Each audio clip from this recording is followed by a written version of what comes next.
In the small, sleepy town of Willow Creek, there was an old, rusty car that everyone called the stupid car. It had a mind of its own and frequently caused chaos wherever it went. The car belonged to Mr. Humphries, an elderly mechanic who was the town's only repairman.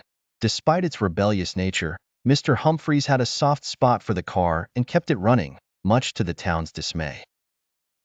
One day, Mrs. Wilson, the school teacher, needed to get to the next town for a conference. Her own car had broken down, and against her better judgment, she asked Mr. Humphries for help. With a twinkle in his eye and a grin on his face, he handed her the keys to the stupid car.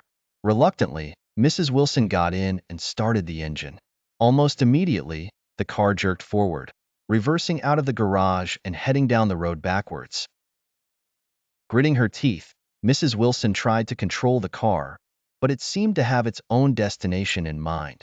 It zigzagged through the narrow streets, narrowly missing pedestrians and causing market stalls to topple over. The townspeople shook their heads, muttering about the stupid car and its latest escapade.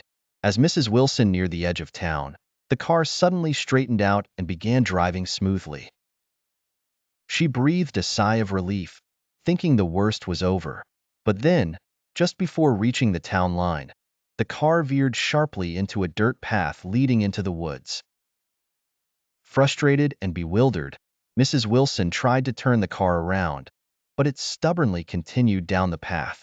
After what felt like an eternity, the car came to a stop in a small clearing.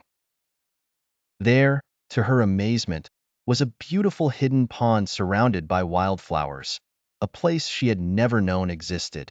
As she stepped out of the car, she saw a plaque nearby that read, "Dedicated to Mr. Humphries' late wife, Eleanor." Tears welled up in her eyes as she realized the stupid car had brought her to this special place. When she returned to town, she handed the keys back to Mr. Humphries, who simply smiled. From that day on, Mrs. Wilson never called it the stupid car again. Instead, she saw it as a clever old machine with a heart. The car, still as unpredictable as ever, became a cherished, if unconventional, member of Willow Creek. And Mr. Humphries, with his twinkling eyes, just kept on smiling.